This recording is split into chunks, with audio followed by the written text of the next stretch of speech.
नमस्कार, प्रणाम, आदाब, सत श्री अकाल। मेरा चैनल कैप्टन स्वप्न मिश्र में आप लोग को स्वागत है। काइंडली लाइक ज़रूर कीजिए, पैसा नहीं पड़ता है, और शेयर कीजिए और अपनी थोड़ा सब्सक्रिप्शन बढ़ाइए, तो वाचिंग जो व्यूइंग आवाज़ को भी बढ़ाइए।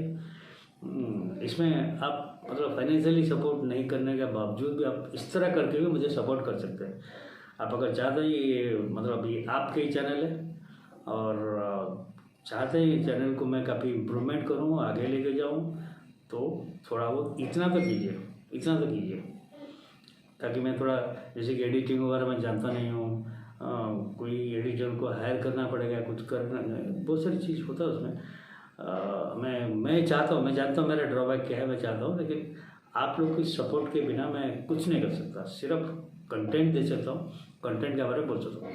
ठीक है, आज की ये जो वीडियो मैं जो करूँगा, तो आप लोगों ने सबने पढ़ा होगा, बचपन से सुना होगा कि सारा दुनिया में 7 अजूबे होते हैं, वंडर्स होते हैं। ये ताजमहल बना हुआ है, लेकिन मैं बोलता हूँ नहीं, 7 नहीं, और एक जुड़ गया है, वो 8 हो गया है।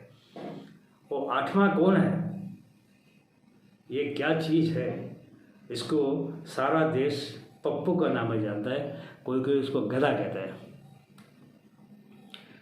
ये हमेशा वंडर पर ब्लंडर करता रहता है। ये जैसे कि एक नारा है, मतलब कोई नारा दे रहा है, चलो I don't belong to a particular party and not a particular supporter of any party. वो कहता है ना, जब तक चांद सूरज रहेगा मोदी तेरा नाम रहेगा, ऐसे कुछ कोई नाम लेके बोल देते हैं, मतलब फॉलोअर जो पब्लिक जोश में आता है। और आजकल तो 500 रुपया और गाड़ी में थोड़ा तेल के लिए पैसा और बिरयानी मटन होता है, तो जुड़ जाते हैं, मतलब भीड़ जुड़ जाते हैं।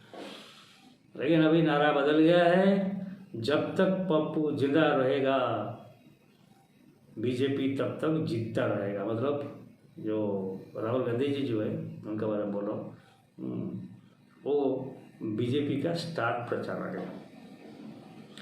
वो हारागिरी करते हैं, मतलब अपनी पाँव में कुल्हाड़ी मारते हैं। जैसे कि 2019 इलेक्शन का टाइम में उन्होंने बोला था कि चौकीदार चोर है, राफेल डील में चोरी कर गया। अभी वही राफेल या ऑपरेशन सिंदूर में काम है, अपना जलवा दिखाया। इन्होंने बोला कि हमेशा क्वेश्चन पूछा, कितना राफेल गिरे। मैंने भी इसका पर वीडियो पहले किया था 2-4 दिन पहले, कितने राफेल गिरा।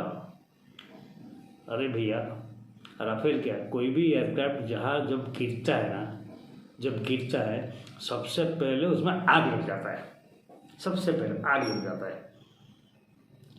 और जब आग लगता है तो पब्लिक गैदरिंग होता है, पुलिस आता है, फायर ब्रिगेड आता है।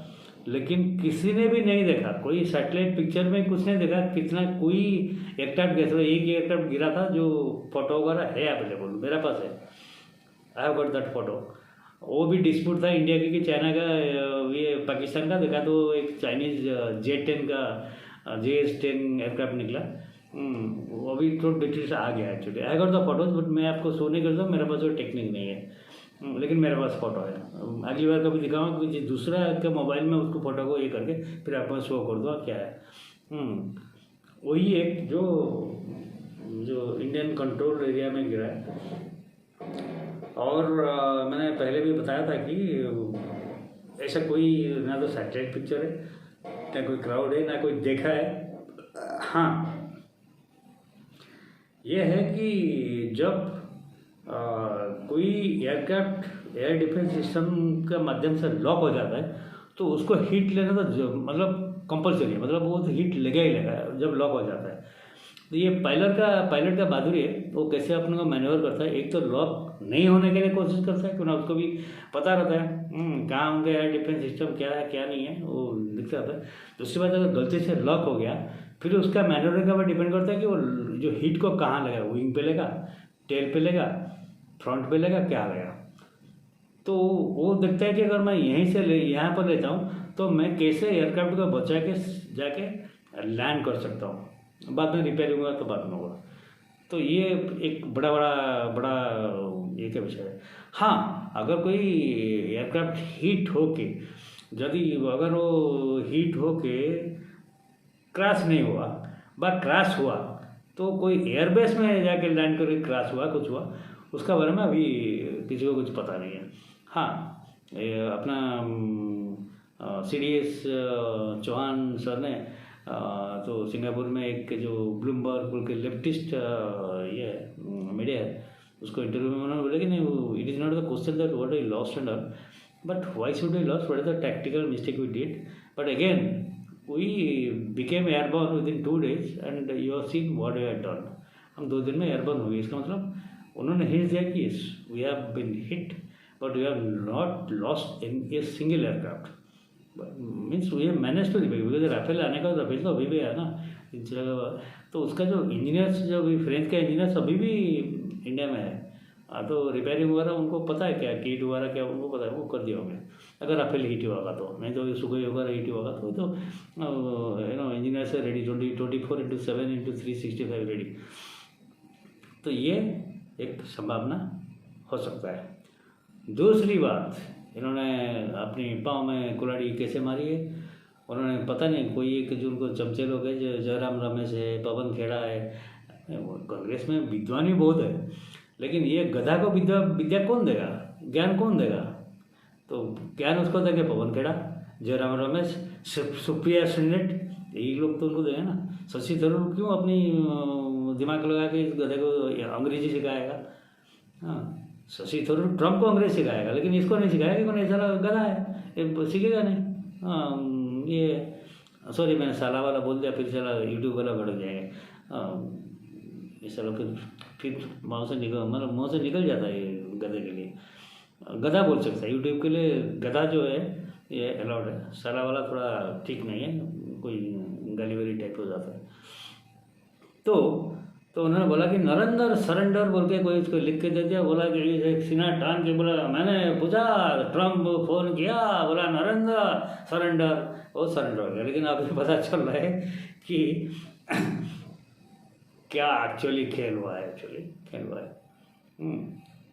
अपना जो टारगेट था, मिलिट्री टारगेट सेट करते हैं, उसको कहते हैं एस्केलेशन लैडर।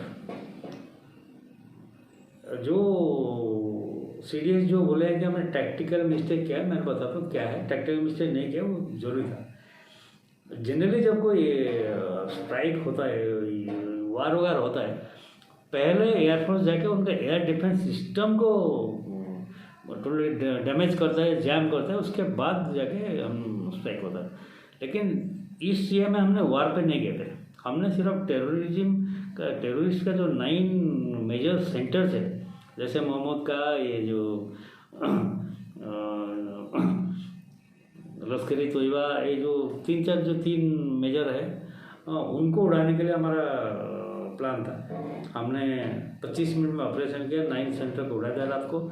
उसके बाद इमीडिएटली एस जयशंकर ने फ़ोन किए, अपने काउंटर पार्ट को बताया कि हमने टेररिस्ट का पार्ट अटैक किया, कोई भी आर्मी इंस्ट्रक्शन का पार्ट नहीं किया, कोई सिविलियन ये पे कुछ नहीं किया है, और रात को किया है इसलिए कि कोई नमाज वमाज पढ़ने का टाइम है, वो भी कोई धार्मिक भावना को आहत होगा ऐसे भी नहीं किया है। तो रात को 1 बजे कौन रहेंगे, वो तो टेररिस्ट ही रहेंगे।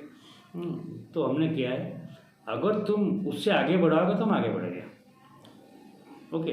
लेकिन उसने आगे बढ़ा दिए, पूंछ में फायरिंग चालू कर दिया, हमारा 15-16 सिविलियन मर गए और कुछ जख्मी हो गए, अस्पताल में, गुरुद्वारा में अटैक कर दिए, कोई चर्च में भी मार दिए, तो कर दिए।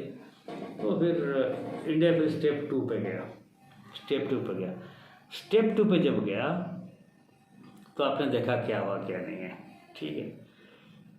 गलती से जो नूर खान एयरबेस पे हिट हो गया, उसका पास अमेरिका का कुछ एसेट, न्यूक्लियर एसेट थे किराना हिल्स का पास, उसमें कुछ गड़बड़ हो गया। अरे कोई मानेगा नहीं, इंडिया भी नहीं मानेगा, इंडिया तो टोटली साफ मना करता, बोलता हमको पता ही नहीं है। हम जैसे कि हर साल में 1 जनवरी को हम एक्सचेंज करते हैं अपना न्यूक्लियर, ये कहाँ है, जो सिविल न्यूक्लियर डील जो होता है कहाँ है, उसको आप हिट नहीं करोगे, हम आपका हिट नहीं करेंगे। लेकिन नूर खान का वहाँ पर किराना में था, मतलब इंडिया को पता था, लेकिन हमने थोड़े बोले कि हमको पता है। हम बोलेंगे नहीं नहीं, हमको पता ही नहीं था। जो एयर चीफ ने, जो डीजे एयर, उन्होंने तो मना कर दिया। एयर मार्शल भारती ने बोला कि किराना हिल क्या है, ये हमको कुछ पता नहीं, क्या हुआ हुआ और तो उनको पता है, सबको पता है, सबको पता है, इजिप्ट का जहाँ या सबको पता है। लेकिन न्यूक्लियर का जो एक्सप्रेशन हो जाएगा ना, तो प्रॉब्लम हो जाएगा, इंडिया बदनाम हो जाएगा। तो ट्रम्प ने शायद डेफिनेटली मोदी जी को फ़ोन किया होगा। तो ये तो मोदी जी मतलब लोग उसको फॉलो तो गया, तो बोले ठीक है। उनका डिफेंस वाले को पूछा, डिफेंस वाले ठीक है, उनका एयरशिप को, उनका जो डीजीएम को बोलो हमको फ़ोन करे, बोले सीज फायर करने के लिए, स्टॉप करने के लिए हम भी कर देंगे। फिर सवेरे 10 तारीख को सवेरे 8:30 बजे उनका कॉल आया था, उन्होंने बोला ठीक है हम आपको रेस्पॉन्ड करेंगे, लेकिन आज यहाँ पर मैम कुछ अटैक वगैरह आज नहीं कर रहे हैं, हम रिस्पॉन्ड करेंगे। फिर उन्होंने डिक्लेयर किया 5:30 बजे डीजीएम एड्रेस करेंगे। उससे पहले ट्रम्प तो थोड़ा, उसको पता चल गया कि इंडिया भी रेडी है, डिक्लेयर कर देगा, पाकिस्तान भी रेडी है। वो थोड़ा बहादुर लेने के लिए अभी नोबेल प्राइज़ के लिए भाग रहा है, लेकिन कुछ नहीं मिलने वाला उसको। राहुल गांधी का वो भी बड़बोले टाइप है, और अभी जो बोलता है नेक्स्ट डे पलट जाता है। वो बोलता है कि मैंने देखो ट्रम्प और ये पाकिस्तान और इंडिया दोनों को ये करके, पाकिस्तान भी अच्छा देश है, इंडिया भी अच्छा देश है, दोनों को बोल के रुका जाए। साला उसको भी हिम्मत नहीं बोलने के लिए कि मैं अपना जो न्यूक्लियर आर्सेनल जो वहाँ पर पाकिस्तान में स्टॉक रखा है उसको मैं रिमूव करना चाहता हूँ। अभी नूर खान एयरबेस जो है वो अभी अमेरिकन के कब्जे में है, पाकिस्तान आर्मी भी अलाउड नहीं है वहाँ पर। तो ये हो गया, मतलब बेसिकली ये मैं गधा इसको बोलता हूँ, पप्पू को बोलता हूँ, क्योंकि ये जो स्टेटमेंट देता है ना उसको ऑन वेरीफाइड स्टेटमेंट देता है, जो कि बचपना लगता है, पब्लिक को पता है। 5th स्टैंडर्ड एक स्टूडेंट को पूछो तो उसको पता रहता है, लेकिन इसको ये पकड़ा जाता है, अपने पाँव में खुद करंट मारता है। लेकिन इसका मतलब जब तक ये रहेगा तो कांग्रेस तो कभी जीत ही नहीं सकता। और ये नहीं कि कांग्रेस में जीनियस लोग नहीं है, बहुत जीनियस लोग। अभी देखा तो शशि थरूर है, सरपंच कुर्सी, मनीष तिवारी, उन्होंने देखा कितना अच्छा काम किया उन्होंने, उसमें भी जीनियस है। आनंद शर्मा है, बहुत जीनियस है। हालांकि मोदी का विरोधी है, लेकिन जीनियस है, जेन्युइन बात का कभी झूठ नहीं बोलता है, पब्लिक को बेवकूफ़ नहीं बनाता है। अभी एक नया ये कर दिया कि महाराष्ट्र इलेक्शन जो है ना पूरा रिगिंग करके ये जीत गया नया चीज़। इससे पहले वो जातिगत जनगणना का पीछे पड़ा हुआ था, तो गवर्नमेंट ने बोला कि ठीक है जातिगत जनगणना हम करा देंगे। अभी 26 में अक्टूबर में चालू हो जाएगा, कुछ ये में होगा 27 मार्च तक खत्म हो जाएगा। उसमें एक कॉलम तो जोड़ना है, हाल में इसमें कुछ प्रॉब्लम हो सकता है, लेकिन देखते हैं कैसा होता है। क्योंकि जैसे कि देखिए एक जैसे टाइटल है दास, हमारा उड़ीसा का वाला होता है दास जो है वो मिल्क मैन जिसको गौड़ बोलते हैं उसका कम्युनिटी में होता है, ब्राह्मीण भी होते हैं, खेतरे भी होते हैं। तो ऐसे बहुत सारे टाइटल है। भूइया दैट इज आदिवासी में जाता है, दैट इज खेतरे में जाता है, ऐसे बहुत सारे टाइटल है जो टाइटल तो है लेकिन कौन सी जाति में जाता है थोड़ा सा कॉम्प्लिकेटेड हो सकता है। अभी जैसे कि कांग्रेस ने कर्नाटक में किया, लेकिन अभी तक रिलीज नहीं किया, बोलते कि 10 साल के बाद और एक बार करेंगे। और राहुल गांधी बोले तेलंगाना मॉडल ठीक है उसमें करो, लेकिन अभी तक जातिगत जनगणना करके रिपोर्ट कोई पब्लिश नहीं करे। बिहार में भी हुआ है, ये कांग्रेस की सरकार जब थे आरजेडी के साथ मिल के कर रहे थे, नीतीश जी थे, उसका पर हुआ है।